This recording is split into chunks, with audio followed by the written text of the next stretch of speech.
escuchar resumir un poco, ¿no? Lo que ya han llevado seguramente. No he estado en los otros temas, pero creo que intuyo por dónde han ido. Este año pues celebramos el 8º centenario del Cántico de las Criaturas. Por eso estamos acá, ¿no?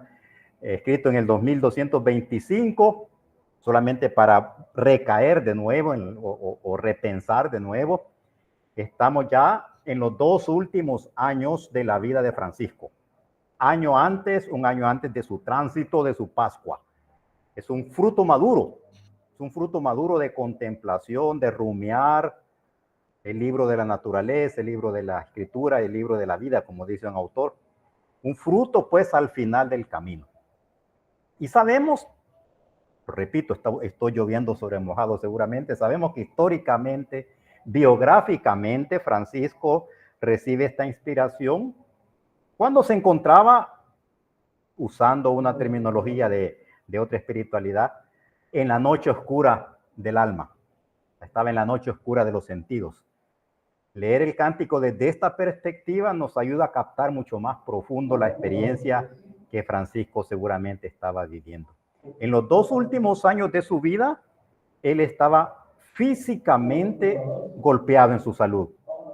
Enfermo, padeciendo problemas gástricos enormes, era en el tiempo de la Edad Media donde no había medicamento, ciego o casi ciego. Pero no se trataba solamente de esas enfermedades corporales, que sí las tenía, sino que estaba golpeado por esa crisis, digámoslo así, vocacional, institucional, que venía ya arrastrando en los últimos años. Él veía que se iba cristalizando ese inevitable proceso de transformación del movimiento original itinerante que él inspiró y que iba caminando hacia su institucionalización para convertirse en una orden, con todo lo que eso significa de estructuras canónicas, un proceso exigido por el número creciente de nuevos miembros, siendo realistas, y seguramente Francisco era muy realista, era un proceso necesario, exigido por la iglesia que velaba por el orden, ¿verdad? Por las estructuras, por el orden canónico. Y en los últimos meses estaba herido, pues, en sus ilusiones, en sus sueños evangélicos, en su proyecto de pobreza y de fraternidad radical. Existencialmente, simbólicamente, digámoslo así, él se sentía arrinconado por una gran parte de la fraternidad que iba creciendo y que él mismo había gestado. La gran pregunta, ¿era este derrotero de la orden realmente lo que Dios le había pedido, sí o no? ¿Dónde queda la utopía con que inició su fraternidad universal, su libertad de ser menor, radicalidad de pobreza, su profundo deseo de unirse a la dama pobreza? ¿Era tan solo una utopía que él vivió personalmente o qué? Y para más a fondo, ¿verdad? Para ponerle el toque último, en medio de esta crisis, Francisco mismo le había pedido a Dios, un proceso espiritual, la gracia, como él decía, de poder experimentar antes de morir, en la medida de lo humanamente posible, todo el amor, todo el dolor que su hijo experimentó en la cruz al entregarse. Él había recibido respuesta 1224 en septiembre, acabamos de celebrarlo, el 17, la experiencia de los estigmas en el Monte Albernia, que fue signo ratificador de su identidad, de su misión, de su proyecto de vida. El pobre de Asís, que después de su conversión había luchado por identificarse en su vida con el pobre de Nazaret, también ahora lo era corporalmente, al verse marcado por los signos de la entrega de la vida en la pasión, crucifixión y muerte. Las llagas no son signo de un dolorismo puntual, digámoslo así, ahistórico, enfermizo, exigido por la dignidad de un Dios que exige la reparación mediante el dolor y la sangre derramada, sino signo de una consecuencia final, de toda una vida entregada, que así fue Jesús de Nazaret, culminada en el martirio, cruento e inhumano. Ese es el gran signo, ¿no? Para resumir, en el tiempo que se inspiró, antes de dictar el Cántico de las Criaturas, estaba marcado por la enfermedad corporal, marcado en el alma por sus hermanos, por su proyecto, y signado en su cuerpo con las marcas del martirio, de los estigmas, las llagas del crucificado, signo del seguimiento de Jesús. Normalmente, cuando se está inmerso en semejantes situaciones de dolor, de enfermedad, de crisis existencial, de preguntas sustanciales, en momentos de oscuridad, de dolor, muchos han vivido de estos momentos, de conflicto interno, surgen preguntas existenciales, quizás las más profundas, las más espirituales, las más acuciantes, las más apremiantes en el creyente, y que se dirigen directamente a Dios. ¿Por qué? ¿Dónde estás o dónde estabas? ¿Qué quieres de mí? En fin, ¿cuántas preguntas pueden surgir? Momentos de sequedad espiritual, de una experiencia de quizás incluso hasta de depresión, de dolor, de soledad sobre todo. Pero, y eso es lo insólito, eso es lo tremendo, el Cántico de las Criaturas, un año antes de la muerte de Francisco, en todo ese contexto, no expresa negatividad, sino expresa una cosmovisión lograda, muy lograda, una visión casi paradisíaca del mundo, del cosmos, de la creación, como le llamemos, en clave de comunión con Dios, con la naturaleza, que nosotros llamamos creación, con la creación, y con el ser humano. En armonía, pues, entre lo divino, lo creado, no humano, digamos, ni no aparecen los animales en el Cántico de las Criaturas, pero eso es otro tema. Y el ser humano creado. Por eso voy a partir en tres partes. Primero, el ser humano ante Dios. El Cántico de las Criaturas parte afirmando altísimo, omnipotente, la trascendencia, la omnipotencia de Dios. Dios es el ser, ¿verdad? El existente, que tiene su existencia en sí mismo. Es la perfección absoluta, omnímoda de la esencia divina. Todo lo demás, lo que no es altísimo, omnipotente, tiene su ser como donación, tiene su ser regalado, digámoslo así. Recibe la existencia. O sea que todo es gracia. Toda existencia es gracia. Y al mismo tiempo afirma que ese altísimo, omnipotente es cercanía bondadosa, buena, buen Señor. Altísimo, omnipotente, buen Señor. El ser por excelencia y el bien. Ambas se condensan, y eso es lo que condensa todo lo que el hombre puede pensar y afirmar de Dios, según Francisco. Lo metafísico, el ser altísimo, omnipotente, y lo salvífico, ¿no? Económico, buen Señor. A propósito, recordemos, y usted ya seguramente en estos temas lo han llevado muy bien, que al mismo tiempo de la experiencia de Monte Albernia, donde recibió los estigmas, también compuso no solamente el Cántico de las Criaturas en el 1225, unos meses antes, no se sabe exactamente, también compuso las alabanzas del Dios Altísimo, ¿verdad? Como el que se metió en ese momento de crisis en el Monte Albernia. ¿Quién eres tú y quién soy yo? Que lo repitió tantas veces, ¿no? Y de ahí surge la alabanza al Dios Altísimo. 31 nominaciones, tú eres el bien, tú eres el sumo bien. ¿Se recuerdan? Esa es una alabanza realmente exquisita, ¿no? Intenta nombrarlo innombrable. Es el hombre que se concentra en el otro, que es Dios.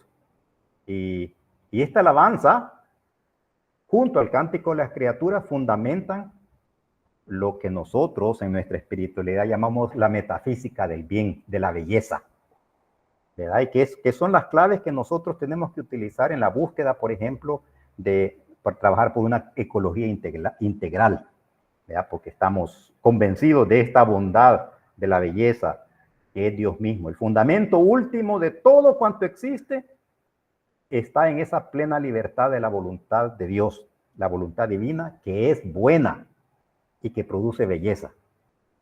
A eso podemos llamar la óptica del primado de la bondad.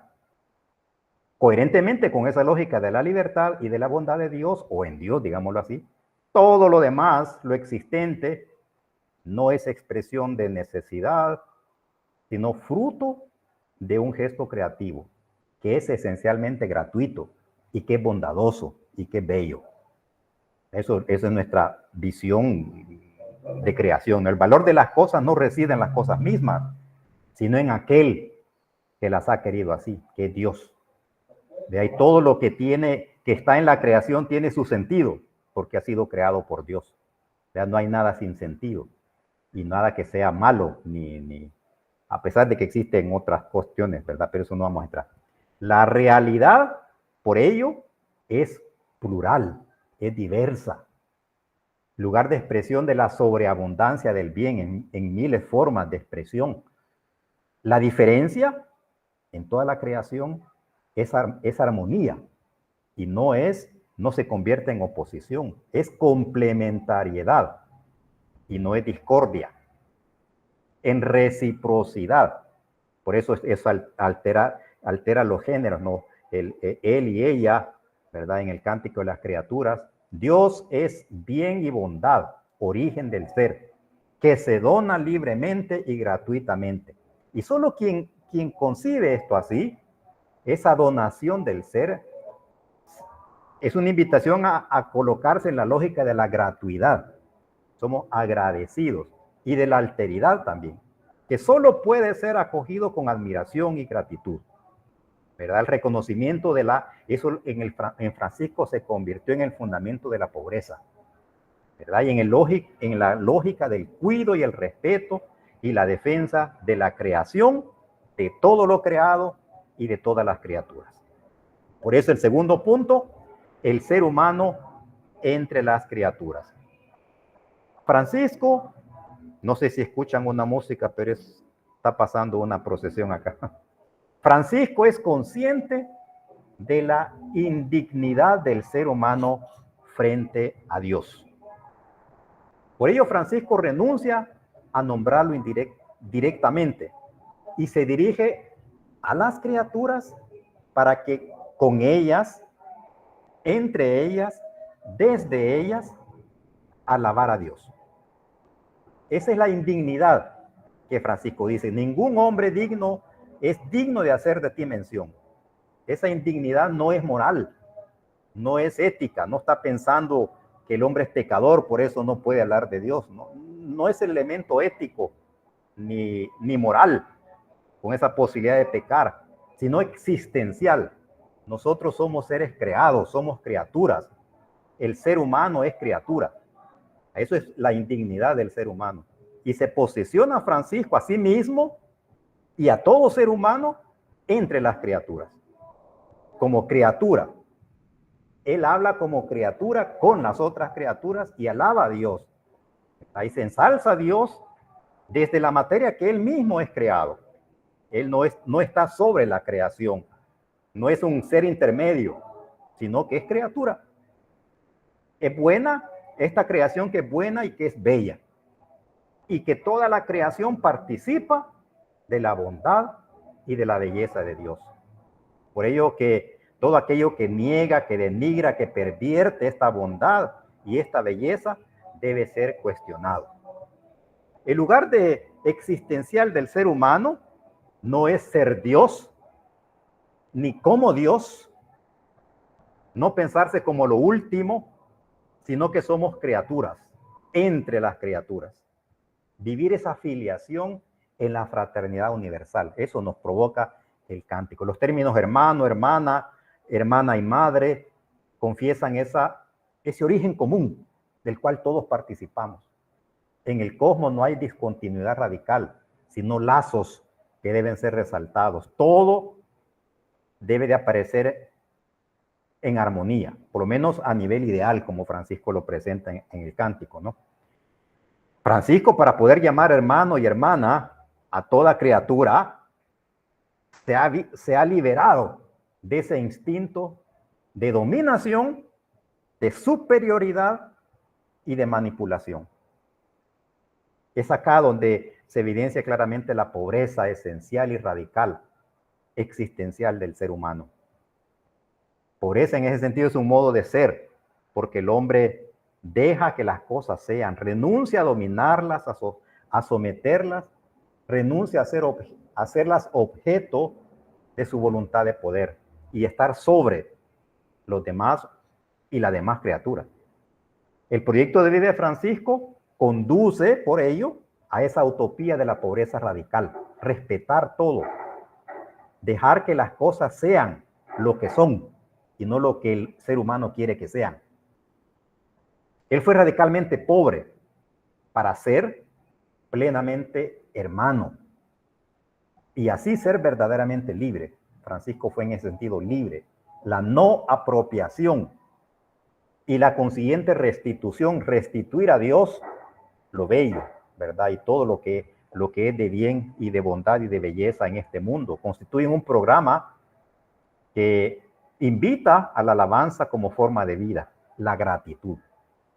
Y tercero, el ser humano con los demás seres humanos.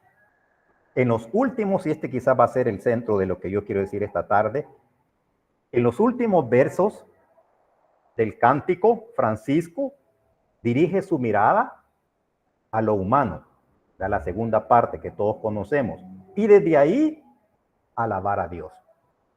Paradójicamente, comparando a la primera parte del cántico, no parte de lo humano bien logrado, de lo humano planificado. Por ejemplo, pensemos en el Salmo 8, ¿ah? Señor Dios nuestro, qué admirable es tu nombre. Lo hiciste poco inferior a los ángeles, ¿no? O otras antropologías que parten de las cualidades del tener uso de razón, que nosotros somos los seres racionales, ¿verdad? Que somos con razón de libertad, uso de libertad, con la capacidad de amar, en fin, podemos construir una antropología que es válida también, ¿no? De la posición del ser humano como casi superior a lo demás creado, ¿no? Porque nos asemejamos más a Dios. Francisco no parte de eso. Exhorta a reconocer y a abrazar la propia criaturidad. ¿Y cómo lo hace? Desde lo humano crucificado.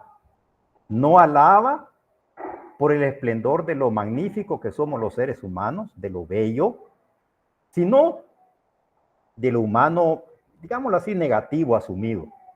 El esplendor se opaca, ¿verdad? Y nos vestimos de debilidad. Y dice así, ¿verdad? Son los versos que aluden a la ofensa y al perdón, a la enfermedad, los que soportan enfermedad y tribulación, y a la hermana muerte. Curioso, ¿no? En esa parte, 3.1, alabar a Dios por aquellos que son capaces de perdonar por tu amor, dice Francisco. Después de su invitación a la alabanza armoniosa junto con todas las criaturas, él parte de lo humano fracturado que perturba la paz, perturba la paz social. Es comúnmente aceptado, como ustedes ya saben también, que estos versos, sobre todo este verso que habla de los que perdonan por la paz, fue agregado después, posiblemente en el 1226, poco antes de su muerte, en medio de esa dificultad escandalosa entre el obispo y el alcalde de Asís, ¿no? El podestá de Asís.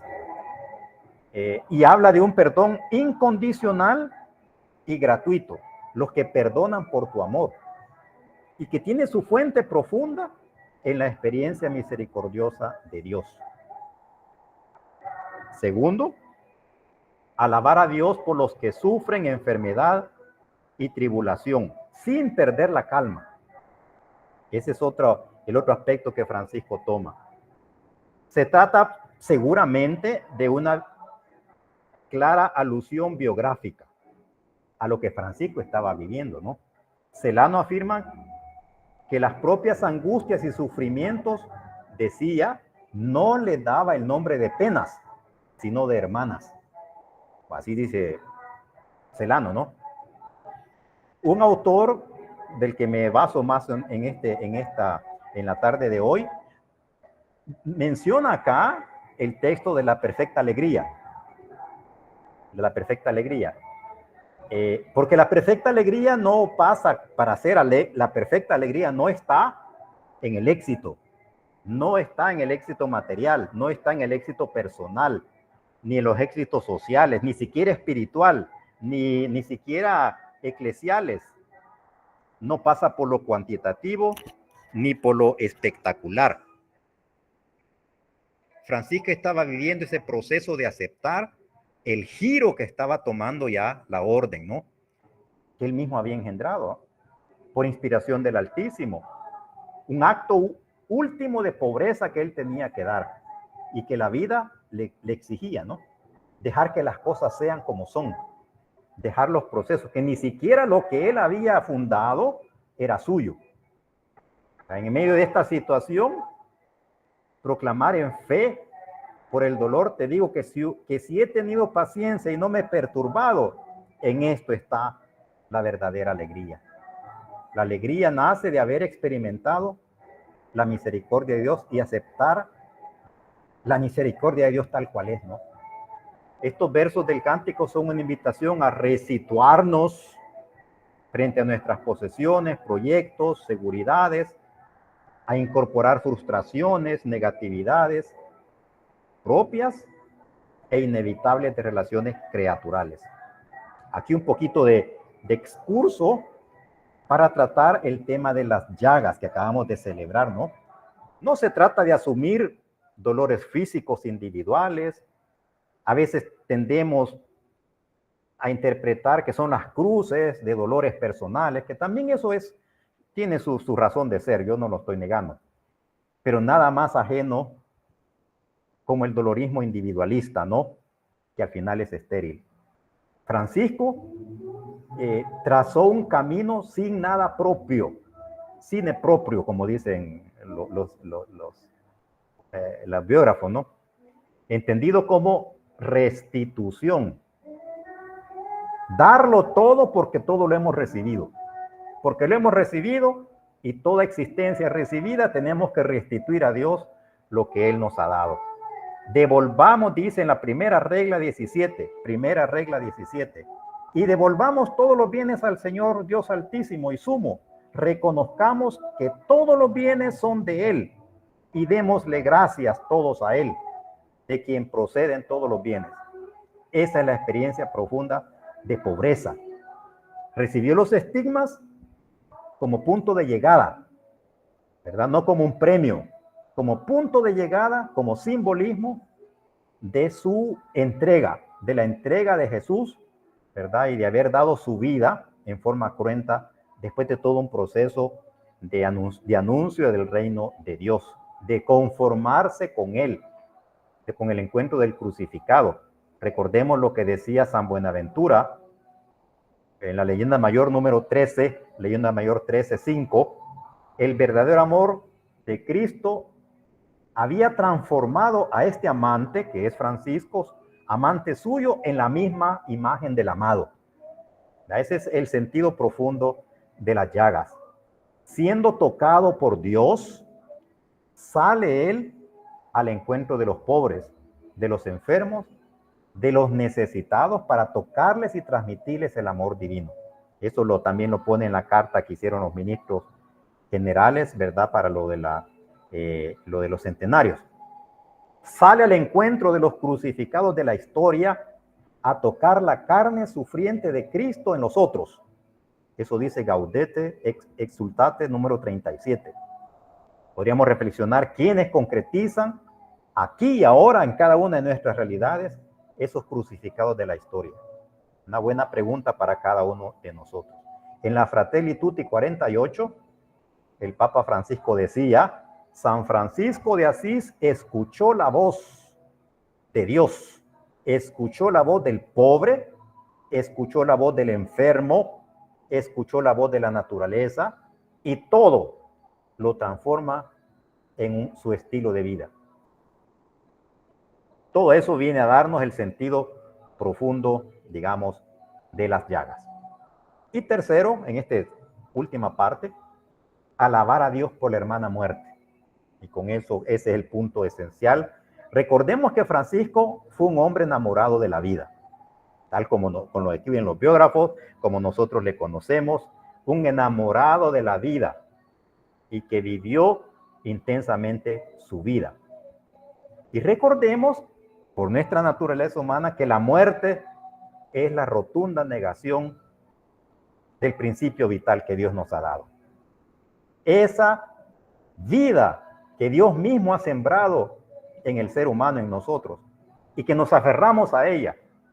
Y por eso la muerte para nosotros es, digamos, la frontera por excelencia que todos nosotros tenemos. ¿Verdad? Es el corte, la frustración del núcleo dinámico de todo ser. Ese deseo de vivir que Dios nos ha dado, ¿verdad? Y de vivir y de perdurarnos. Y que todos deseamos, por lo menos cuando estamos en salud, ¿verdad? En normalidad. Hay tendencias a suicidas también, pero esos son otros temas. Pero en general, amamos la vida, ¿no? Que conlleva, por tanto, la muerte es uno de los traumas más difíciles de resolver, de trabajar, ¿verdad? Personalmente y para los demás, ¿no? Para nuestra naturaleza humana. La muerte es la frontera. Y ahí viene la gran pregunta, ¿no? ¿Qué fue lo que permitió que Francisco asimilara dentro de su propio existir ese carácter siniestro, trágico de la muerte y le llamara hermana, la hermana muerte? ¿Qué significó para él la vivencia de la muerte y el proceso del vivir? O al revés, el proceso del vivir y la vivencia de la muerte dentro de la vida. San Pablo, habla de la muerte y dice que es el último enemigo a vencer. La muerte es el enemigo, porque sí, creo que humanamente vamos más con Pablo, ¿no? El último enemigo a vencer es la muerte. Francisco dice la hermana muerte, la reconciliación con la muerte, ¿no? La muerte es hermana. La muerte es hermana porque la vida plena es un don de Dios, ¿verdad? Entonces, asumir la vida regalada es asumir también al mismo tiempo la muerte, ¿no? Que viene junto con el proyecto de vida que todos tenemos. La hermana muerte desde la fe, porque es la que nos introduce a la vida plena, por lo menos así en nuestra fe, ¿no? La muerte aceptada como hermana significa reconciliación con nuestra propia finitud, porque somos seres finitos y vamos a morir. La muerte pertenece a la vida, porque somos seres con la vida regalada, ¿verdad? Tanto la vida propia como la ajena, ¿no? En fin, bueno, quizás Francisco logró integrar la muerte a la vida, hasta que acabemos un día de morir. Desde que nacemos, vivimos y empezamos a morir, ¿no? Hasta que un día. Entonces, el reconciliarse con nuestra finitud es la hermana muerte, ¿no? Vivir en cordial contacto con las raíces de la vida, degustando, viviendo lo bueno, lo bello, pero sabiendo que todo es caduco, que todo es temporal, que todo pasa, que es reflejo y anticipación de quien puso lo bueno acá, que es Dios, ¿no? Y al final vamos a ir a esa vida por excelencia que está en Dios. Por ella le llama hermana. Vivir la vida como itinerario de pobreza, entendida como desapropiación. Nos desapropiamos incluso hasta de la propia nuestra vida, ¿ya? Porque la damos a Dios. Francisco murió como vivió, en su pobreza radical. Vivir la vida como Jesús de Nazaret, libremente, conscientemente entregada al proyecto del anuncio del reino de Dios y para la construcción del reino de Dios. Y es aquí, en este último punto, donde encaja muy, muy bien, sin pretender violentar al cántico de las criaturas. Yo creo que podemos y nos damos el gusto de interpretar también esto de la hermana muerte, porque encaja perfectamente acá, dar la vida por el reino.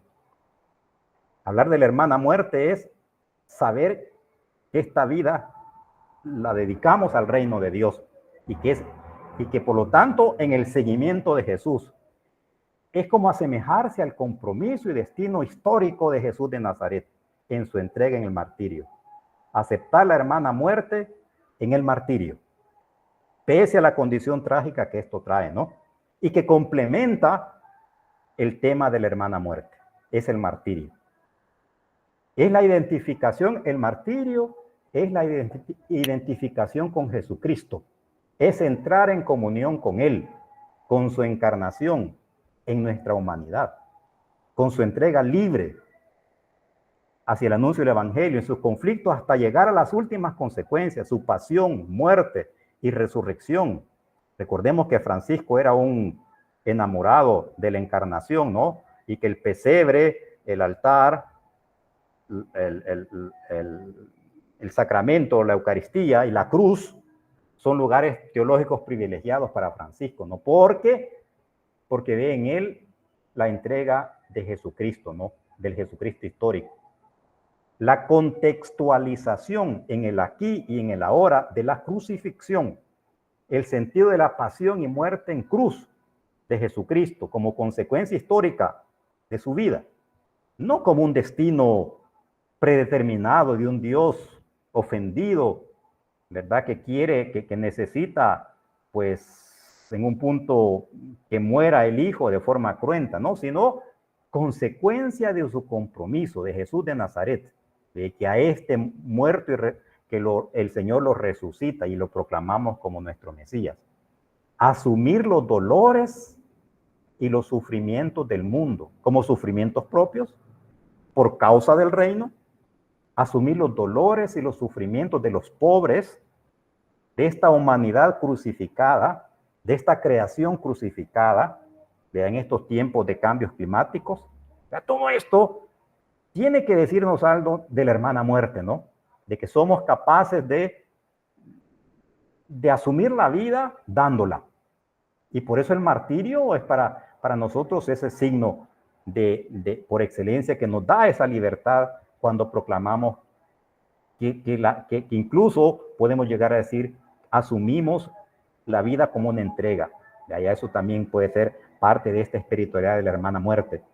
La resistencia frente a concreciones históricas de idolatrías, rompimientos, violaciones de los derechos humanos fundamentales que se dan en tantos de nuestros países. Vivir esa libertad frente a los poderes absolutizados, ¿verdad? Testimonio de amor fraterno hasta las últimas consecuencias.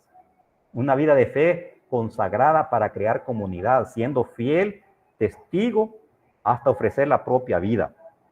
Ese anuncio positivo de la buena noticia en coherencia con la fe profesada en su dimensión profética. Y un compromiso por la transformación de la realidad a la luz de los valores del reino de Dios en su toda dimensión política que eso lleva. O sea, vincular esta espiritualidad de la vida entregada es también parte de la hermana muerte, ¿no? Aceptar la entrega de la propia vida, inclusive por el valor del reino de Dios y su justicia. A propósito de este tema, la conferencia episcopal de aquí, de El Salvador, el 22 de mayo de 1997, allá hace un par de añitos, ¿verdad? Aprobó unos criterios para nombrar a posibles mártires. ¿Por qué? Porque en aquel entonces se pensaba enviar a Roma una lista, ¿verdad? En cuenta Monseñor Romero y otros sacerdotes, ¿verdad? Para hacer el proceso de reconocimiento de su martirio. Y pusieron unos criterios. Primero, que el candidato haya tenido una vida cristiana ejemplar, lo que llaman probidad de vida. Segundo, que haya vivido al servicio del evangelio en la iglesia. Tercero, que optara por la no violencia, o sea, no tuviera opciones armadas. Y cuarto, que la persona haya sido asesinada por odio de la fe, el odium fidei que se llama. A este propósito, en el año 2000, la Iglesia salvadoreña envió una lista al Vaticano con nombres de sacerdotes, religiosos, religiosas que eran conocidos, en cuenta Monseñor Romero, pero también nombre de 63 laicas y laicos, ¿verdad?, de diversas edades y trabajos. Y en la carta que acompaña la petición dice así: con toda certeza, por muchas razones, se nos quedan una gran cantidad innumerable de cristianos que en el silencio permanecerán como testigos anónimos de la fe del siglo XX. A ellos nuestra gratitud y veneración. Pues bien, para sacar del anonimato, como dice la carta, a estos testigos y mártires, la provincia franciscana de Centroamérica y Panamá decidió en aquel entonces establecer una oficina de mártires laicos, así se le llamó. En el 2004 fue una iniciativa de algunos, de 2 o 3 hermanos, de uno sobre todo. Un intento de recuperar la memoria histórica de estas personas cristianas que dieron todo, incluyendo la vida, por su fe, por su esperanza. ¿Y quiénes eran ellos? Pues la gente sencilla, ¿ya? Porque de sacerdotes y religiosos, religiosas se escribe mucho.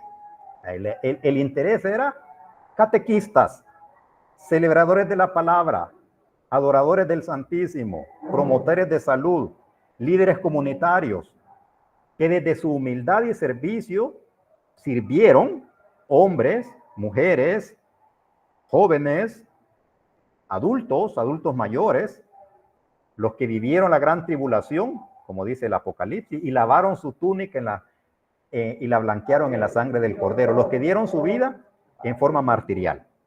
Y se hizo ese trabajo y se sigue haciendo, ¿verdad? Las víctimas, especialmente los mártires que entregaron su vida, morir con entereza, dando lo mejor de sí mismo. Y se hicieron algunos folletos, ¿verdad?, más o menos de este tipo.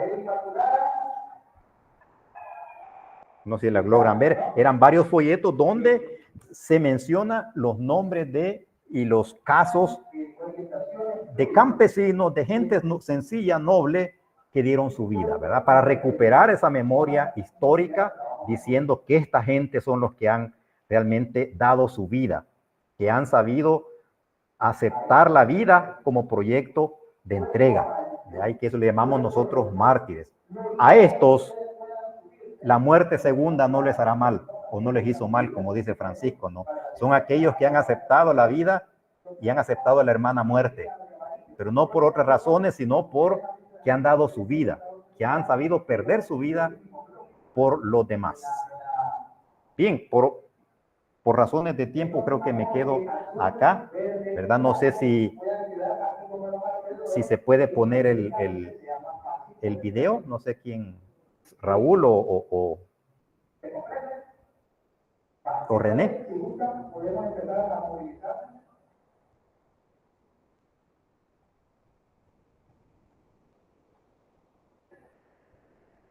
Había un video que había dejado nuestro hermano David, no sé si lo pueden poner.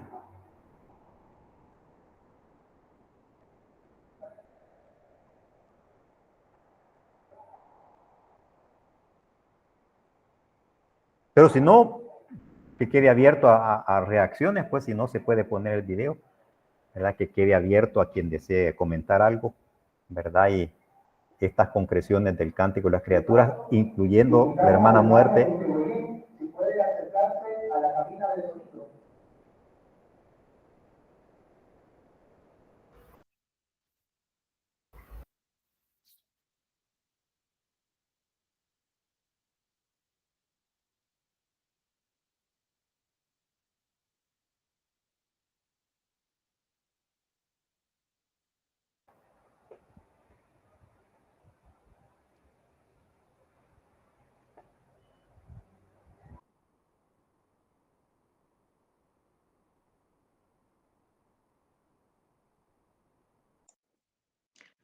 Ahí está.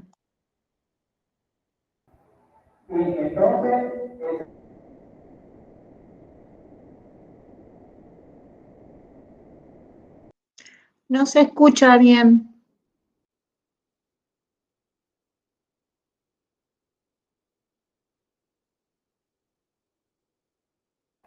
Si lo pueden, no tiene sonido, si lo pueden regresar y empezar con sonido.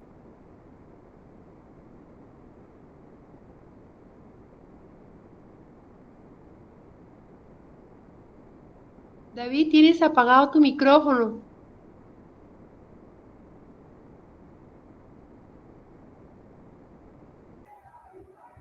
Se trata de un video que él dejó, porque él no pudo estar acá, pero no pueden ponerle el...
Fray, ¿cuántos años estuvo San Francisco enfermo?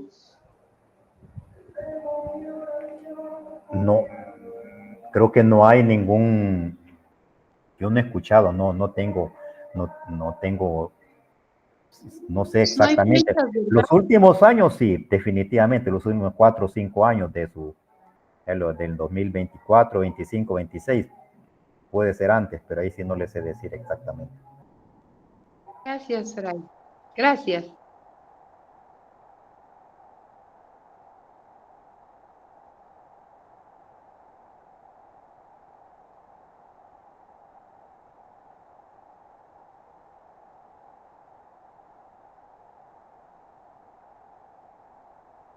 Buenas tardes, Fray Joaquín, a todos, ¿qué tal? ¿Cómo les va? Soy Miriam de Argentina, de la FS Argentina, y le quiero agradecer porque la verdad que no me daba la mano para escribir todas las cosas que dijo, ¿no? Creo que cada frase que iba diciendo es para hacer y desarrollar un tema. Me alegro que esta charla quede grabada, porque es para volverla a procesar, ¿no? Como muchas cosas juntas. Ahora, hay algo que me quedó, no sé si es una cuestión como histórica o es una cosa que me quedó a mí, que no la terminé de entender. Eh, Usted planteaba que este relato de la verdadera alegría estaría enmarcado entre digamos, la creación del cántico y los últimos días de la vida de Francisco, relacionándolo con la crisis institucional. ¿Me podría ir o nos podría ampliar un poco? Porque no, a mí no me quedó claro y la verdad que es un tema súper interesante. Muchas gracias.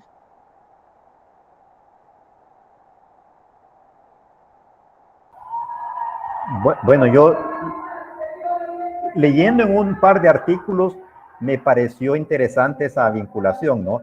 Pero no se afirma que históricamente fue escrito en ese tiempo, sino por razones de temática, ¿no? Se vincula no se sabe exactamente si fue realmente escrito en él, porque también es una narración posiblemente posterior, no puede ser también. No se sabe exactamente cuándo fue escrito La Perfecta Alegría. Lo que sí es que el tema coincide, ¿no? Es más una vinculación de temática, ¿no? Yo así lo vería, ¿no? De que Francisco también está fuertemente golpeado por todo lo que estaba sucediendo, ¿no? El derrotero que tomó la orden, porque realmente históricamente tenía que institucionalizarse, ¿no? Y por eso seguimos como orden, porque se institucionalizó, se tomó estructuras canónicas, y si eso era lo que Francisco quería, no se sabe exactamente, muchos biólogos dicen que posiblemente él sufrió de eso, ¿no? Quizá eso, la perfecta alegría no es el éxito, ¿verdad? El éxito de que todo me haya salido bien, sino precisamente en aceptar, ¿verdad? Las situaciones donde...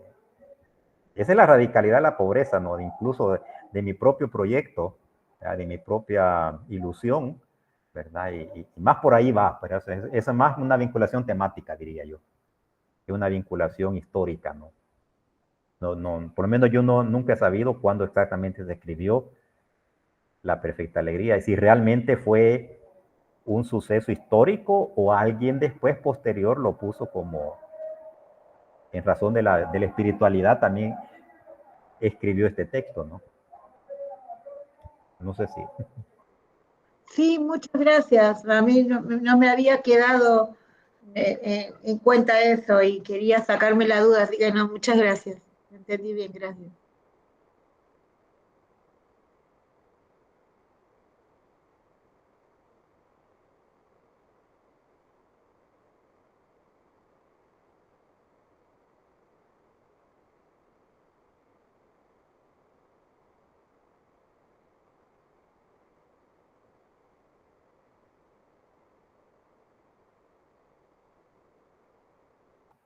Y solo para agregar, lamentablemente por razones técnicas, ¿verdad? Que indeseables por el asunto de que no se pudo, parece ser, entrar por Zoom, eh, David había preparado un pequeño, también unos 15 minutos en un video, donde tocaba el tema del martirio.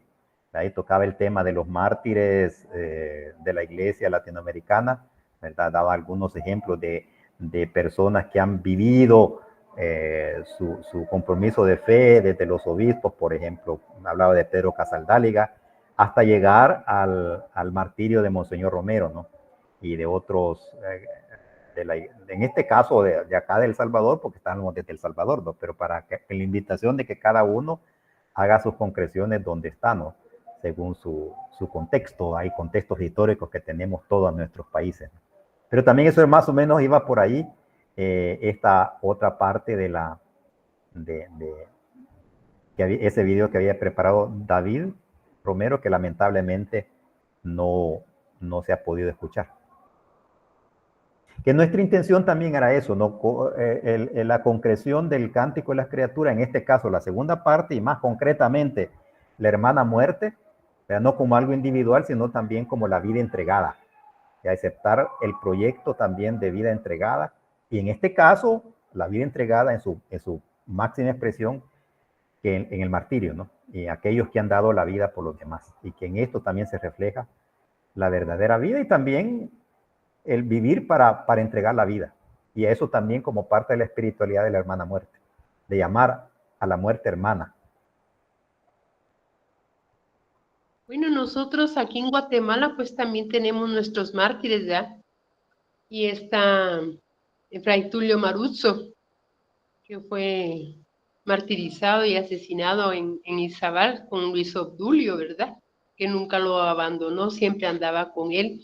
Yo me puse a ver aquí un libro de Fray Claudio Urati, que él fue el que vino a investigar y todo de lo que Fray Tulio Maruzzo hizo, y la verdad es que me dio un poco tristeza saber que italianos vinieron a a evangelizar nuestras tierras, ¿verdad? Y dieron la vida aquí por nosotros y cómo, cómo los mataron, ¿va? Nosotros, pues el ejército, aquí tengo el librito de ellos, muy, muy linda la historia de ellos dos y cómo los mataron en el camino de noche, ¿verdad? A mí sí se me llenaron los ojos de lágrima de verlo, todo lo que pasó por defender la fe, por defender a la gente, ¿va? Y su labor tan bonita que hizo. También vi lo que es la vida de Monseñor Romero, que también me dio mucha tristeza y consternación de ver que el Vaticano pues lo dejó solo, ¿verdad? Y cómo lo mataron, ¿va?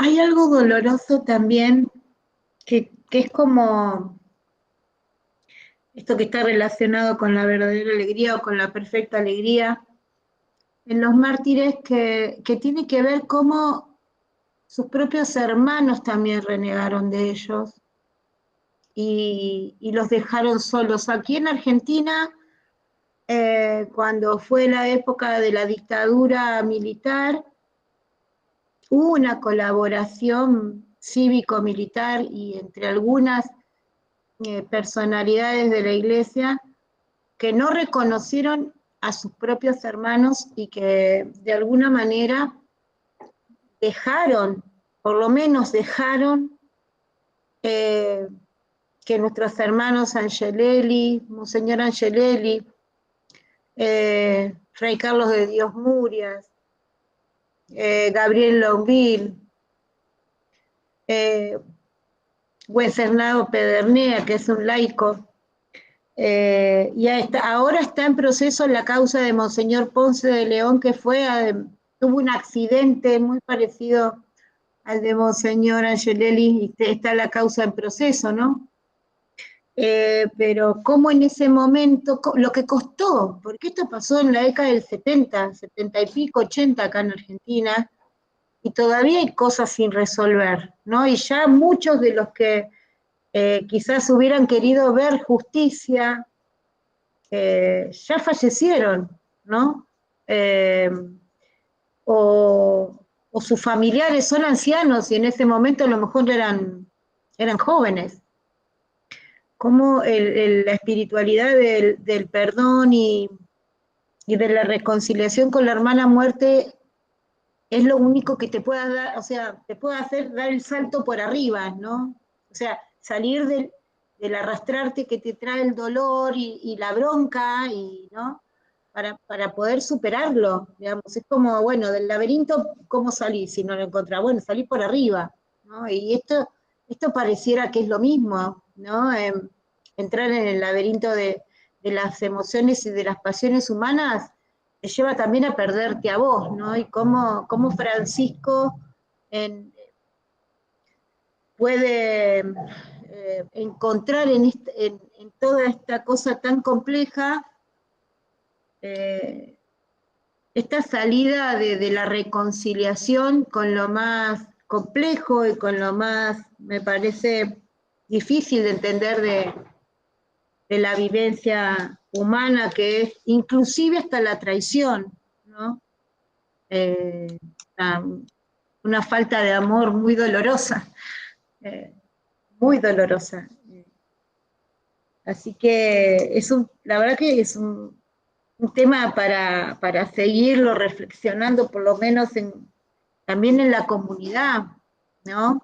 En nuestras comunidades, cómo lo estamos viviendo hoy, estas cuestiones.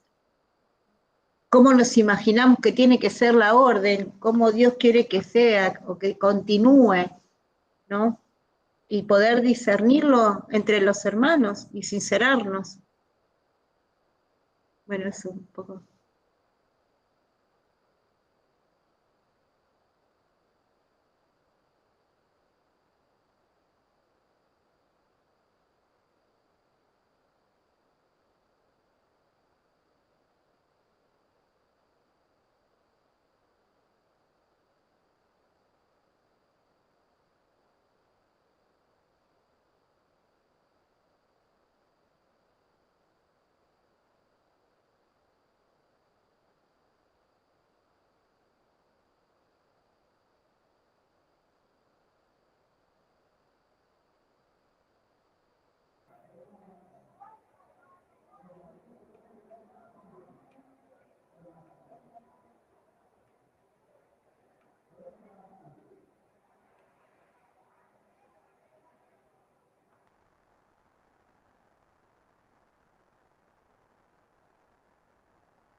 una de nuestras,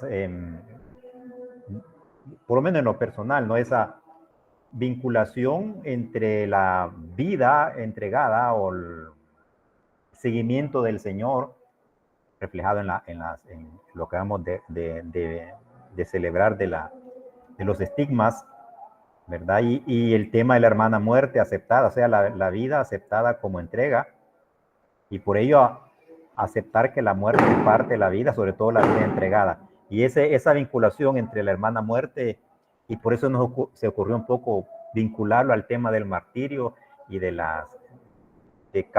cuánta gente, ¿no? Porque el martirio siempre pensamos en los grandes, ¿verdad? En Monseñor Romero, en Monseñor Angelelli y todos esos, ¿verdad? Pero también la cantidad enorme de cristianos buenos, personas excelentes que dieron su vida y han dado su vida, ¿no? En todos nuestros países y que ustedes conocemos en nuestras regiones, en nuestros países, diversos ejemplos, ¿no? ¿Qué les parece? O sea, ¿se vincula bien esto de la hermana muerte y la última parte del cántico de San Francisco con el tema del martirial, sí o no? ¿Cómo lo toman en sus lugares? Ya me interesaría escuchar a ver si alguien da su opinión.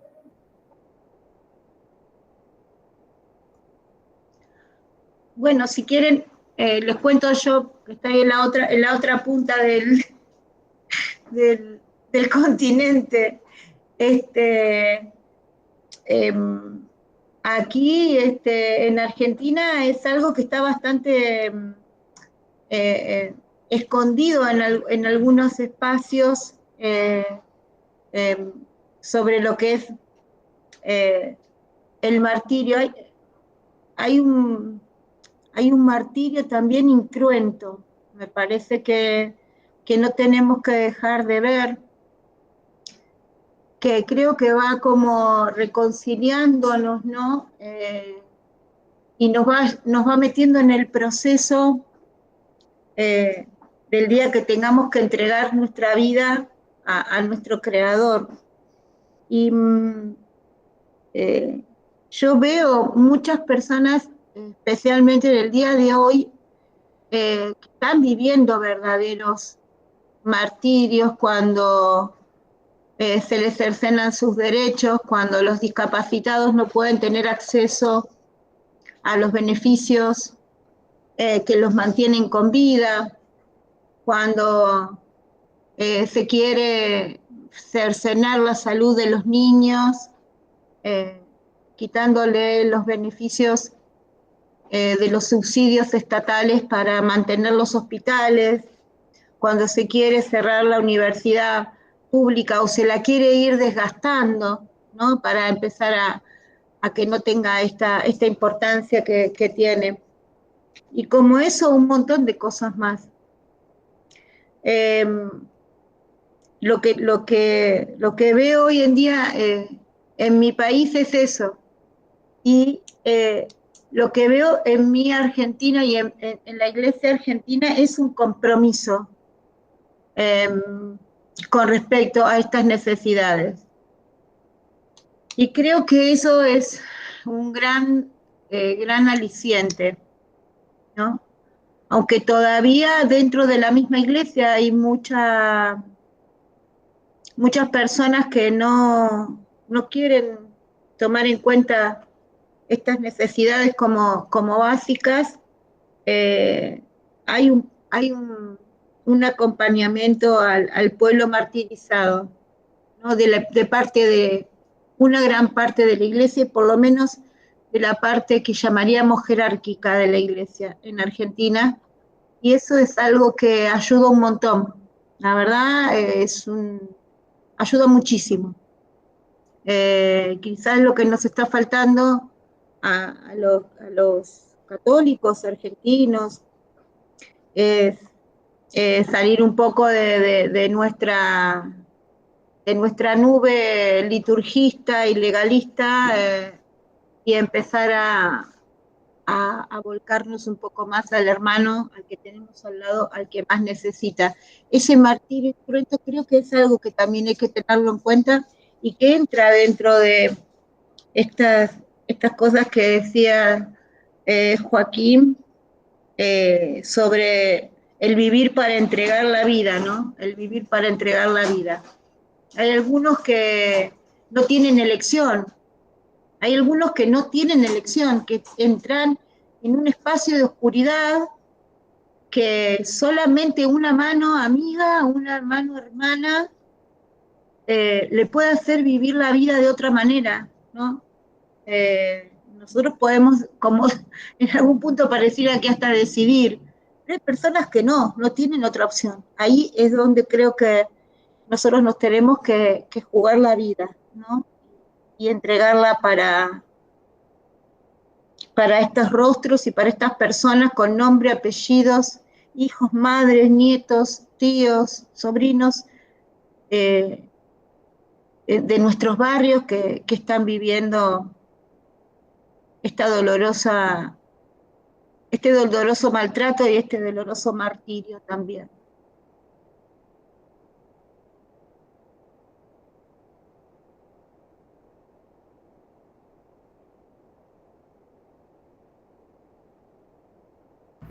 Adelante, Gabriela. Gracias, Pasi, bien. Disculpen que yo entré un poquito más tarde porque estaba llegando a la casa, pero bueno, lo que logré acompañar también de este tema.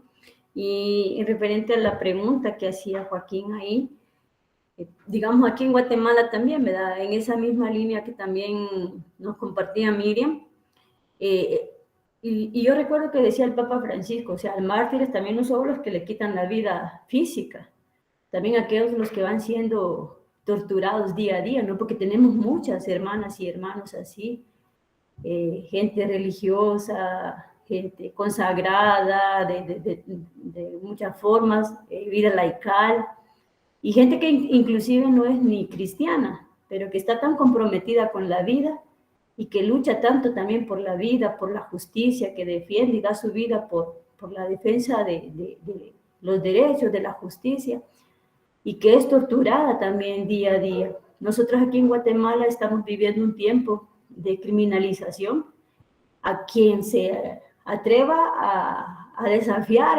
el sistema operante actualmente, ¿no? Es toda una cooptación del Estado, donde también la iglesia ha tenido una parte de la iglesia, y tengo que decir eso porque es así, ¿verdad? Siempre es una parte, no es toda la iglesia, que también toma postura en favor del pueblo, ni toda la iglesia lo hace. Pero que, digamos, hay gente que se ha comprometido en estas causas por la búsqueda de la justicia, de la paz, de los derechos. Y hoy, por ejemplo, es desde autoridades indígenas, es desde los pueblos, digamos, originarios, es gente también en su trabajo de abogadas, de abogados, de jueces que están defendiendo estos pocos que hay, pero que los hay, y que están siendo perseguidos también y torturados porque son intimidados, son atacados, son criminalizados, algunos han tenido que salir del país, otros están en la cárcel injustamente, no les llevan un proceso como deberían de llevarles.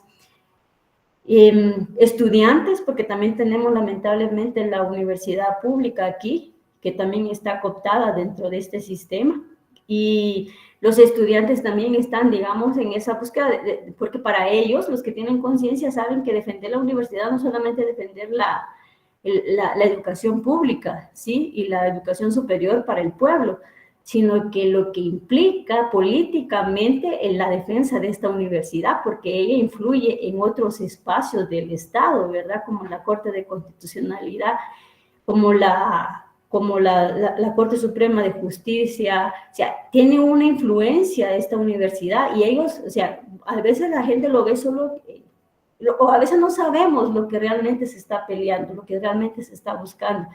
Entonces tienen ya una persecución, una tortura por parte, digamos, de estos grupos, ¿sí? Que están contra la justicia, contra los derechos, pero también muchas veces son mal vistos y mal juzgados por gente que también a veces es de iglesia.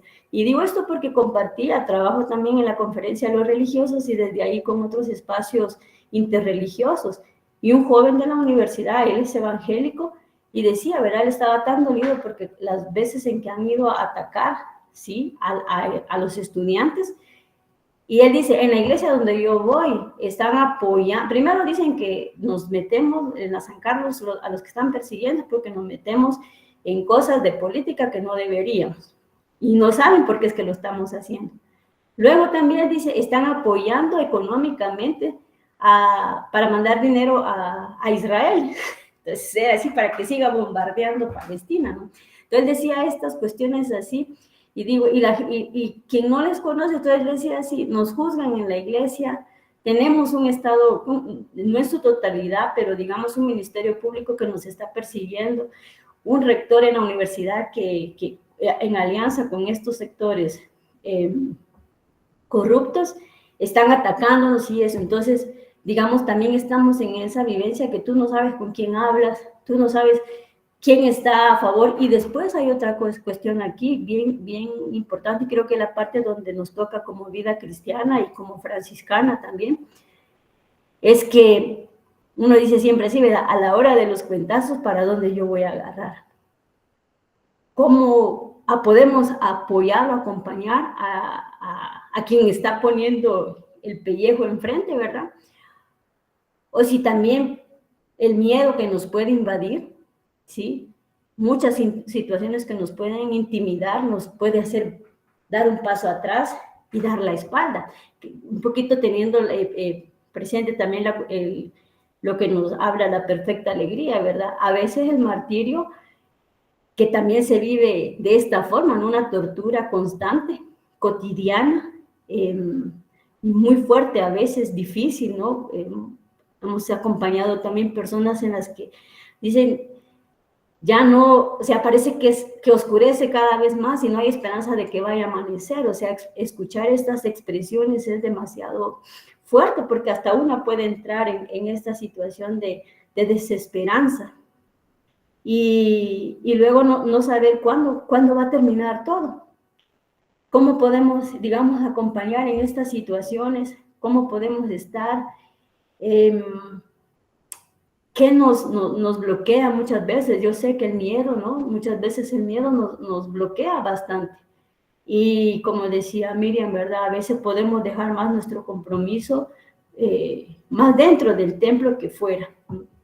Digamos, hacerlo en cuestiones más litúrgicas, que no tenemos que dejar de hacer esto, porque esto es el momento en el que nos encontramos, nos congregamos como comunidad, como asamblea, pero es para darnos fuerza para enfrentar aquel mundo que está afuera. Y afuera hay mucha tortura, digamos, las realidades, porque aparte de estos monstruos grandes que digo yo, que cuando los ves enfrente, realmente a veces no sabemos qué hacer y no estamos solos, más también aquellas otras realidades que decía bien Miriam, ¿no? Tienes las personas de la situación de calle, tenemos los migrantes que vienen de tantos lados ahora, que están ahí, tenemos una situación de extorsión en nuestras comunidades, en nuestras colonias, en la ciudad, tenemos una situación de violencia, o sea, hay tantas situaciones y ante eso, ¿cómo nosotros podemos, en medio de todo, decir, pues, vivir la perfecta alegría, ¿no? Y cuando a veces se va haciendo este camino, a veces hay mucha incomprensión, ¿sí? Y lo dice Francisco ahí, ¿verdad? Ni sus propios hermanos lo reconocen según la narrativa, digamos, la narración de la perfecta alegría. Entonces, ¿cómo también vemos esta experiencia del martirio? ¿Cuál es esa espiritualidad martirial que también nos anima? Y sí, tenemos estas hermanas y hermanos, ¿sí? Que nos inspiran, ¿sí? Que dieron su vida y están ahí. Algunos fueron asesinados, otros no fueron asesinados, como el caso de Casaldáliga, ¿no? Que no fue asesinado, pero que también vivió todo un proceso también de tortura. Y pues ahora ya está, ¿no? En la trascendencia, ¿no? Pero quiero decir que también nos inspiran para poder también que nuestra vida cristiana y franciscana, es decir, una cosa que me ha apasionado de Francisco es cómo él se manifiesta, digamos, cómo él expresa su no a un sistema de su tiempo, con una forma, digamos, de una actitud de paz, de fraternidad. ¿Sí? Entonces, y esto inclusive en sus propios hermanos, a veces esta situación es incomprendida, ¿no? Estas actitudes, ¿no? Y ni siempre se puede llevar a la práctica. Nos cuesta mucho la experiencia humana que vivió Francisco para llegar a tener esa conexión con las criaturas. Pasó por un proceso realmente tan profundo, o sea, desnudado completamente, en todo el sentido de la palabra, es decir, cómo se despojó de todo para poder encontrarse a sí mismo, para poder encontrar a la otra criatura y poder desde esa forma de ser también, digamos, contradecir a aquella sociedad. ¿No? Y pudo haber vivido también esa experiencia, no vivió esa experiencia también de comprensión de sus hermanos, en ese proceso en que la orden se va institucionalizando, que unos están pensando aquí, que puede ser, que no puede ser. Entonces, y en las experiencias que nosotros vemos así y que conocemos de nuestros mártires, mujeres y hombres, lo que les tocó vivir, aceptados con mucha gente, especialmente la gente que estaban pues siendo acompañada por ellos, para quienes eran una buena noticia y eran esperanza y eran inspiración, pero también tenían la otra parte, ¿no? Y esto se puede ver también como decir, la cruz aparentemente es como una derrota, ¿no? Pero para la vida cristiana, y como lo decían bien, lo dice creo que es Pablo, ¿no? Para los griegos es una locura, para los judíos es un escándalo, pero para nosotros es otra cosa, ¿no? No es la cruz en sí misma, sino lo que representa, ¿no? Entonces, compartiendo un poquito desde ahí, desde lo que vivimos aquí, ¿verdad? También en esa experiencia. Muchas gracias.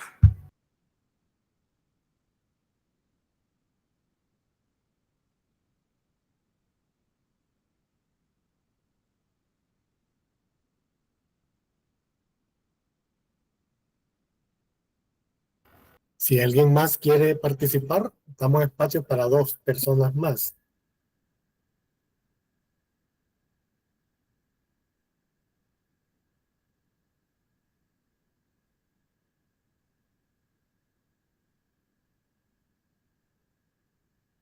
Decía Fray Armando, porque él nos presentó un libro de las memorias de los mártires aquí en Guatemala. Tuve hubieron muchas conferencias, reuniones con uno de los abogados de los mártires, y él decía que teníamos que conocer la historia de nuestro país, de los mártires, que no los olvidáramos, y era para que no se volviera a repetir eso. A veces yo hablo con jóvenes que ellos en sus estudios ya no les enseñan nada de lo que nuestro país ha vivido. Nosotros hemos tenido una persecución horrible por nuestra fe, y a veces la gente no lo conoce. Y yo a veces me digo, bueno, por los mártires es que la iglesia está viva, ¿verdad? Por aquellas personas que entregaron su vida por el amor al evangelio, ¿verdad? Como es todos los frailes, los mártires que murieron. Nosotros, por ejemplo, en el Quiché murieron tantos hasta mis hermanos franciscanos seglares. Ahí hay fotos de cómo se miran que ellos se pusieron sus insignias y todo, familias enteras muertas. Entonces, defendiendo su fe ellos, no debemos de olvidar eso, y gracias a ellos es que nosotros pues podemos hablar de nuestra iglesia, podemos no es atacada nuestra iglesia como está pasando en Nicaragua, ¿verdad? Pero sí, vivir como Francisco vivió es bastante difícil, ¿verdad? Solamente.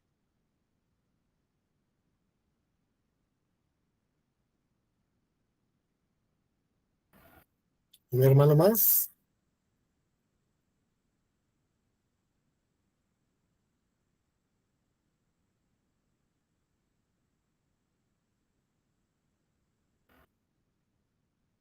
Bueno, quizás Joaquín ha hecho una visión y él decía, está bien choteado, pero yo que ya me ha pegado bastante el sol, quizás un poco menos que Joaquín, o quizás un poco más, no sé cuántos años tenés, Joaquín, pero ya nos ha pegado el sol, ¿no? Como diría Y mucho, y mucho. este filósofo, el mundanear, en el buen sentido, en el caminar, aprendemos a descubrir en las intervenciones, hay nuevas visiones y más enriquecimiento. Aparentemente pareciera ser que ya todo está dicho y parece que no. Aquí descubrimos una forma de la hermana muerte y cómo se amarró al martirio, o sea, bien curioso, como parte de la hermana muerte. Me ha llamado la atención y de una vez pido disculpas porque el video de David está interesante. Tiene explica el martirio de 3 ejemplos. Yo lo voy a subir en esta semana, vamos a abrir en la página una nueva sección que va a llamar podcast. Entonces ahí vamos a ir intercalando entre artículos y podcast para no salir un poco de lo común, ya no solo leer, sino también escuchar. Y parte de lo que planteaba David, y quizás yo lo enriquezco, es que se nos queda dentro del martirio los confesores. No es el que se sienta a confesar, ¿va? Eso es lo que entendemos ahora en el buen sentido, pero en la etimología de la palabra o en la historia, el confesor era el sobreviviente, el que no había muerto. Y en torno a él giran las celebraciones comunitarias, lo celebrativo, el memorial de la institución eucarística, más la memoria de los mártires. Y qué mejor contar la historia el que ha sobrevivido. Entonces ahí es donde viene el confesor. Es bien interesante. ¿Cuántos confesores desde este concepto que estoy dando, cuántos confesores tenemos? ¿Cuántos confesores tenemos? Yo me encontraba con el que comenzó aquí en El Salvador el caminar de esta. Él creó una oficina de los mártires, Fray Tomás. Y una vez me invitó a la parroquia a hacer una reflexión en la festividad de San Antonio. Y al terminar la misa, me voy yo a la sacristía con Fray Tomás y llega el padre José, el párroco.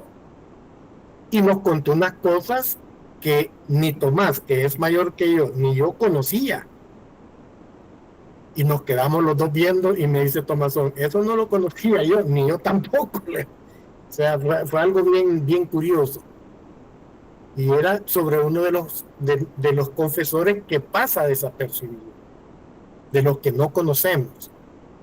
Tantas personas que han sobrevivido, han sufrido, y ahí están siempre dándole gracias a Dios como parte de esa gratuidad. Por ahí va el cántico, esa parte final de la hermana muerte. Veámoslo muy pintorescamente o muy folclóricamente, pero también veámosle esta otra faceta, la del martirio, en donde somos criaturas de Dios. Como diría, ahorita me han ido todos los nombres de los filósofos y los teólogos. Hacia él vamos. Y por eso esa novedad de no huirle a la muerte, sino la tradición franciscana nos pone que sale al encuentro de la muerte, ¿va? Algo ilógico. Pero hacia el franciscanismo es ilógico, fuera de serie, fuera de lo común.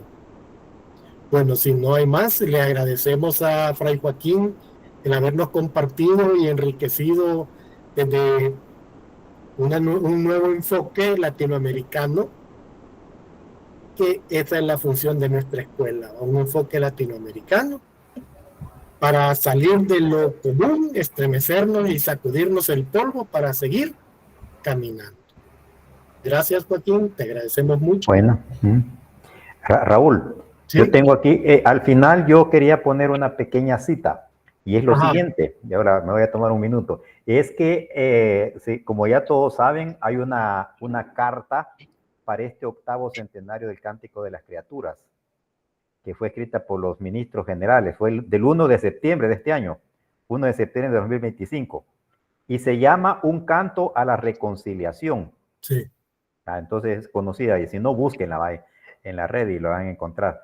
Es desde el 1 de septiembre del 25. Y hay un párrafo que dice lo siguiente: en un momento en que las heridas de la tierra y el clamor de los pobres se escuchan con fuerza, la voz de Francisco nos invita a redescubrir la belleza de ser peregrinos y extranjeros en este mundo, custodios y no dueños de la creación, hermanos y hermanas de todo ser viviente.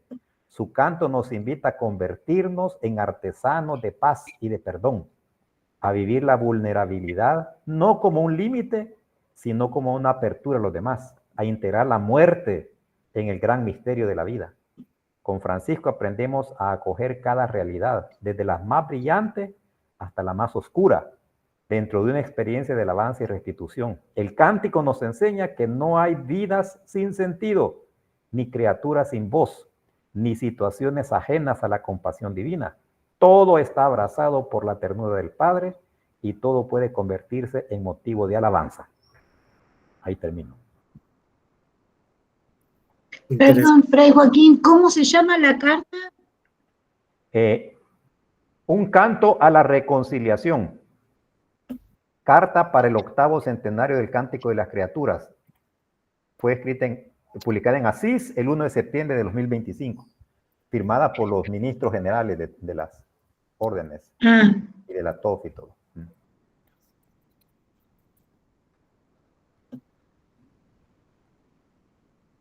¿Sí? Bien. Ya tenemos una tarea, ir a leer que eso lo podemos hacer en un sentón, ¿no? Cuando vamos en un bus, o incluso, discúlpeme el ejemplo quizás un poco burdo, cuando vamos al baño, que hay veces no hacemos nada más que estar sentados, ¿no? Yo usualmente llevo mi periodiquito y voy leyendo o voy un libro. Había un fraile Hilario que tenía una bibliotequita ahí a un lado. Y cuando él se fue de Santiago de María y hicimos limpieza en el cuarto, encontramos la librerita y me llamó la atención. Yo, bueno, hay momentos en esos tiempos muertos que ya mismo le así de ocio, como diría un querido profesor, pues aprovechémoslo. Eso se lee en un sentón, o sea, en un bus, en una ida al médico, o incluso cuando uno va a evacuar sus necesidades fisiológicas. Hola, hermanos, yo creo que ya están cerrando, ¿verdad? Perdón, Joaquín. Soy yo, Hay una- aquí Mario, de aquí por el lado de Moravia, de Costa Rica. No sé si me están escuchando, ¿sí? Sí. Es que, miren, hay una cosa que tengo rato de quererlo decir, pero pues no sé si tal vez tendrá que ver exactamente con todo esto, aunque yo creo que sí. Normalmente hemos estado hablando de los mártires, ¿verdad? Y del cántico de las criaturas, y del sacrificio en cierta forma, ¿verdad? Porque el ser mártir, los que logran llegar a ser mártires, pues en realidad pues es que ellos llegan hasta dar su vida, ¿verdad? Por la causa de Jesús, por decirlo así, por los preceptos cristianos. Pero va a ser difícil, digo yo, ¿verdad? Que alguno, entre tantos de nosotros, llegue hasta ese punto, ¿verdad? Del martirio y de la muerte. Pero sí hay cosas que están ahí en nuestro día a día que en cierta forma vienen siendo un sacrificio. Por ejemplo, la gente necesitada, aquellos que no tienen que comer. Vieran que yo últimamente me he encontrado con varios así. Gente que no tiene comida, gente que no tiene techo, gente que está llevando una vida bastante dolorosa, por decirlo así, ¿verdad? O algunos podrían decir, bueno, es por su propia culpa, o es por culpa del papá, o es por culpa de quién sabe quién, ¿verdad? pero sabemos que no es ni culpa de Dios y podría ser culpa de ellos o de otros, ¿verdad? Pero el asunto es que están ahí, están en esa situación.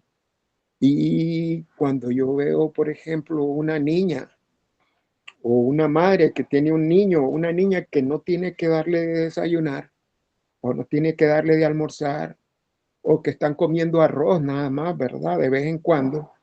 Digo yo, bueno, no voy a ser mártir, pero por lo menos voy a hacer un sacrificio y les voy a ayudar a ellos.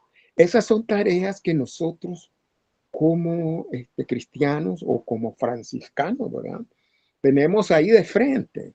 Y yo siento que cuando uno tiene una situación así y la está viendo y estás consciente de que ahí está, o sea, ¿cuánto tiempo tendría que esperar yo para actuar y para hacer algo por ellos? ¿Cuánto creen ustedes? ¿Semanas? ¿Meses? ¿Cuánto tiempo hay que esperar? Eso es inmediato, ¿verdad?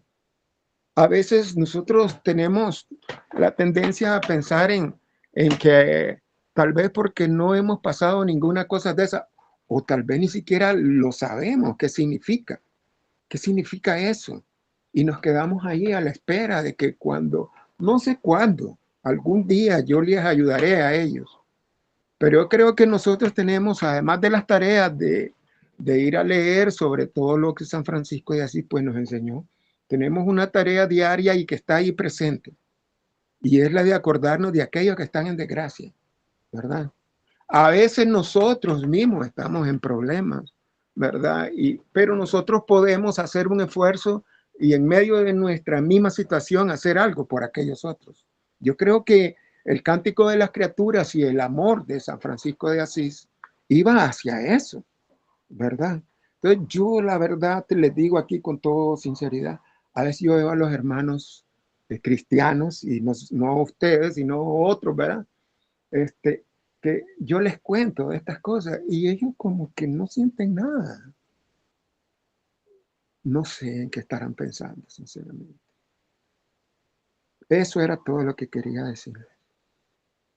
Ojalá y tomemos también este tipo de tareas como algo propio, algo personal, algo de lo que Dios, miren, una vez decía un sacerdote, que lo vi allí en un video, que cuando iba pasando, ¿se acuerdan aquella procesión donde iba la viuda y iba con su hijo muerto? No sé si se acuerdan de ese pasaje, ¿verdad? Iba a un entierro, por decirlo así, ¿verdad? Y entonces Jesús lo vio, la viuda no le pidió nada, ella iba ahí llorando nada más, ¿verdad? En su dolor. Pero Jesús vio eso y él no necesitó que ella le dijera, mire, ayúdeme, Jesús. Jesús la vio, sintió el dolor de ella también. Y fue, ¿y qué creen que hizo Jesús? Resucitó al chaval. Ese amor es el que ya el Señor conoce. Sin necesidad de que nosotros le digamos, Él ya está ahí presente en nuestras vidas. Ya conoce el dolor de cada uno de ustedes. Ya conoce el dolor de los inmigrantes que hablaba aquí la compañera, de las situaciones de los mártires, de la gente que está pasando y sufriendo todo eso. Jesús lo conoce, pero también Él quiere ver cómo es que nosotros actuamos, porque Dios ya sabe todo, ya sabe lo que va a hacer con aquel otro, cómo les va a ayudar y todo eso. ¿Se acuerdan cuando le dijo a los discípulos, vayan y denle de comer a todos con los 4 panes y los 2 peces? Dice en la Biblia que Jesús ya sabía lo que iba a hacer. Pero para ver qué hacían sus discípulos, les puso esa prueba. Y aquellos le dieron, no, hombre, si aquí no hay ni supermercado por este lado para ir a comprar. Pero Jesús ya sabe lo que va a hacer, pero quiere probarnos a nosotros. Quiere ver cómo es que nosotros vamos a actuar. Y es bonito eso de que Él nos ponga también a prueba para que nosotros crezcamos en nuestra vida, ¿verdad? Eso es todo, hermanos. Ya no les quito más tiempo. Ana Gabriela, sí. Ana García, perdón. Sí, mire, hay una documental del Papa Francisco, que a él lo entrevistan y todo. y él habla de todo lo que estamos haciendo, la destrucción del hombre por el poder y todo, pero también él pone la destrucción que le estamos haciendo a la madre tierra, que la pobre pues no se puede defender, ¿verdad? Nos estamos destruyendo, dice el Papa Francisco. Habla de los migrantes, de todo lo que estamos viviendo nosotros como seres humanos, pero también habla de la madre tierra. Entonces nosotros estamos celebrando el Cántico de las Criaturas, en donde miramos pues que Francisco, sin saber lo que estamos viviendo nosotros ahorita, él hizo ese cántico y se ve pues que él está enamorado de Dios, se ve, él descubre la naturaleza, descubre a Dios en la naturaleza. Nosotros también tenemos que descubrir a Dios en los hermanos que tienen problemas, pero también tenemos que luchar por la madre tierra para que no sea tan destruida como la estamos destruyendo ahorita, ¿verdad? Solamente, disculpen. Bueno, ya para finalizar, creo que tenemos ¿Puedo dar una opinión, Raúl? Perdón, Josué. ¿Puedo dar alguna opinión yo? Sí, Bueno, ante todo, Miriam y Ana, vea, estoy en el cuarto, no en el servicio, como dice Raúl, para que aclaremos.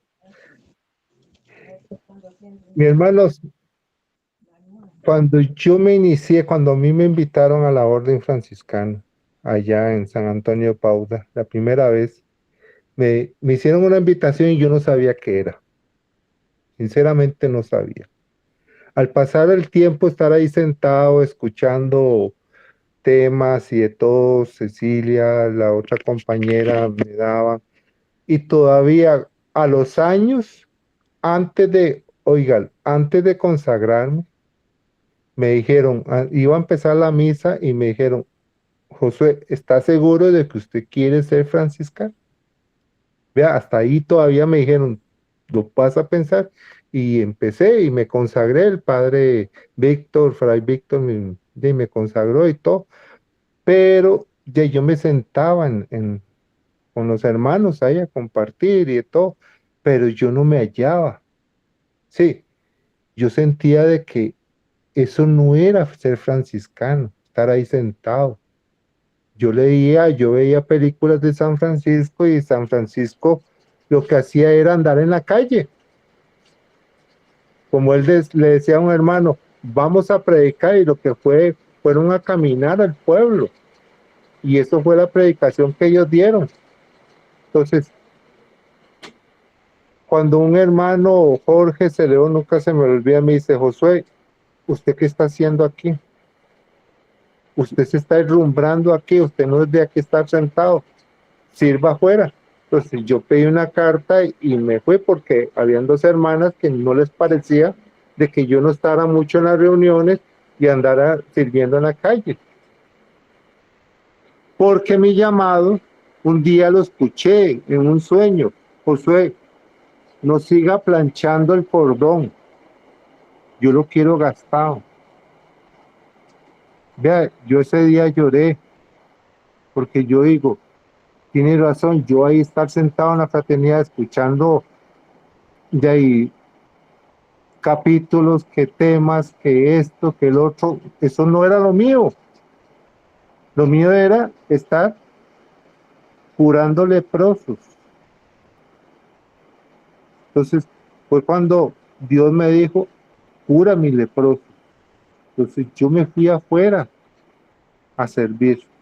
Mi cordón se ha gastado en la calle, ayudando, dando consejería, haciendo oraciones, intentando que las personas se vayan a bautizar, vuelvan a la iglesia y todo, porque ese era Francisco.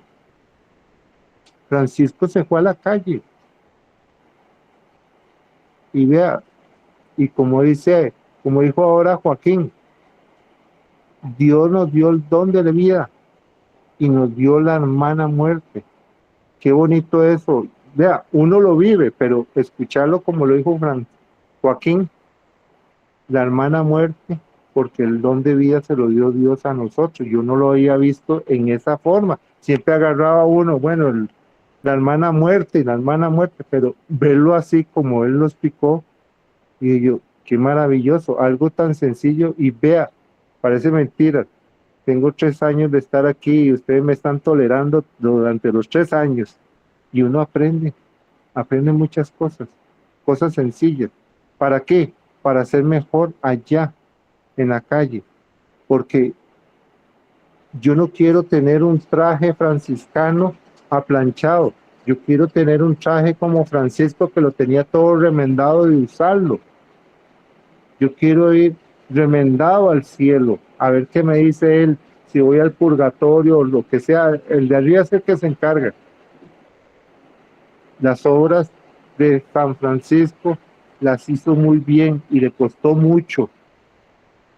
Practicar el evangelio a pie de letra no es fácil, pero no es imposible de hacerlo, hermanos. Yo lo he intentado y no es fácil. Se enferma uno y todo, como Francisco. Ya yo he pasado enfermo, me he enfermado sirviendo, me he mojado, me han apaleado y de todo. Y aquí estoy. Ojalá que cada uno, como estuvo ahora hablando nuestro hermano, que vio la necesidad, ojalá que nosotros practiquemos. No, no es ver la necesidad, ¿qué hago en esa necesidad yo? Y punto. Está bien, hermanos. Muchas gracias. Bueno, gracias a usted, hermano Josué.